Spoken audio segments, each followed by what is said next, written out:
2 years ago, I made this little watercolor, very loosely drawn, of a location right in my backyard. It's one of my favorite places to sit.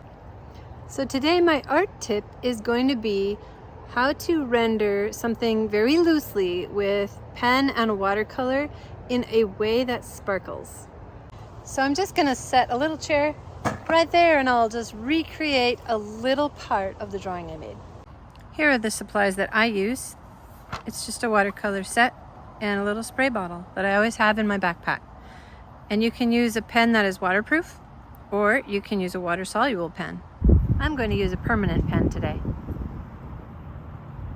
I like to keep my lines very loose and a little bit, not quite shaky, but definitely not rigid or like a ruler made it. And think about it, if you start doing that and everything has to look all perfect, then it sort of dooms you before you can even begin.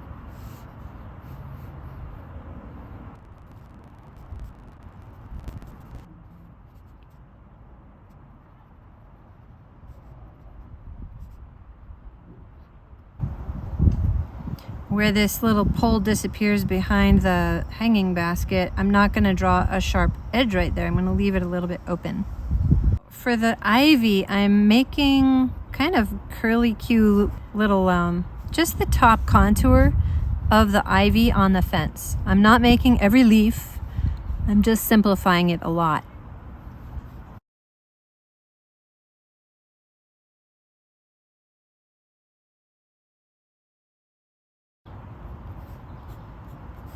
Now I can draw my fence planks. I'm not trying to draw them straight. I'm just going to draw them pretty loosely. Here's a few branches of the birch hanging down, and a little bit of leaf. But I don't want to draw every leaf. I'm just going to sort of outline where the main ones are and not in a very regular way. Cool, that's my drawing. Now to fill this in with paint. Now I'll use the largest brush that I can to fill this in, and usually I start with my yellow. So I'll bring a little yellow over. I'm only looking for everywhere that's yellow, and that's the first thing I'll do. I'm going to leave a lot of white spaces though. Not going to fill it in completely. Just going to squiggle that around.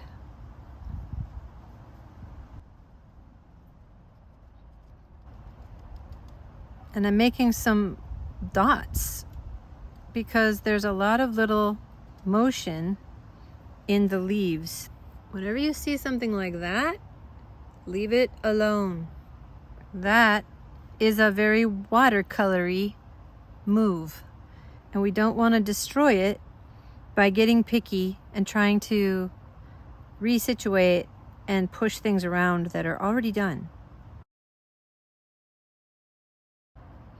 Now, these ivy leaves along the top are not purely yellow, but I'm making them pure yellow. Why?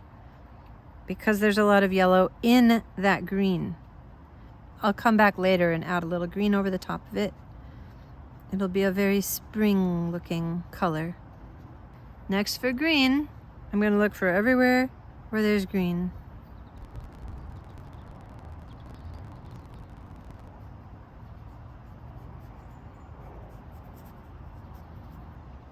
Next, I'm going to do the darkest greens. So I'm going to dip into a little bit of blue, bring that over here, dip into some green, darker green and lighter green,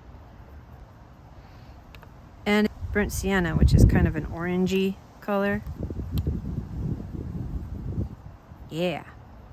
Now I'm looking for all my darkest colors, all my darkest greens.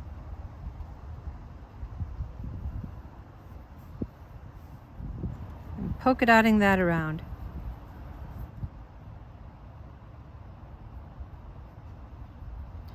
Some of the first paint I put on there is dry already, which is great. Some of it is still wet, which is great, because then it can like blend in with what I'm doing now.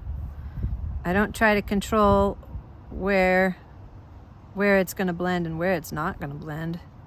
I like to just let the watercolor do that.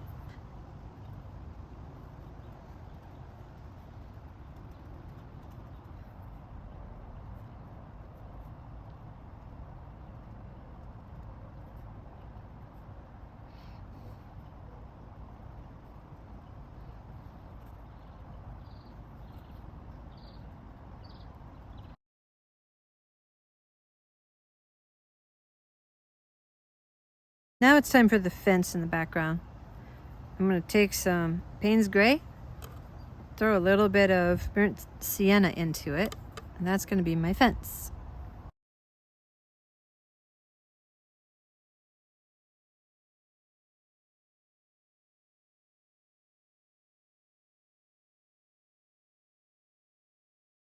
For the bench, it's going to be sort of a warmer version of what I just did. And if things bleed, then they bleed into each other. I think it kind of just integrates your painting when you let things be loose like that. There's a little bit of glowing sun, so I'm going to play that up by leaving it white. I'm going to do the birch tree, which is kind of just a light gray. I'm not going to go all the way to the edges, because then it'll look like light is coming in on either side.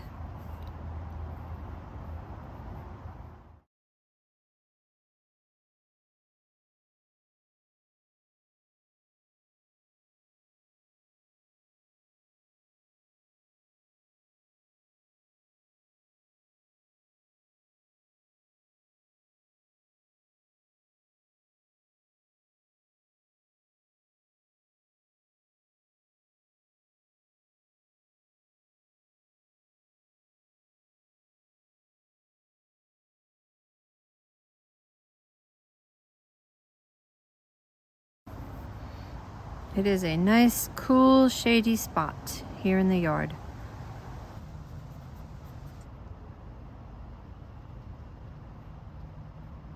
Thanks for watching, and I hope you enjoyed this art tip.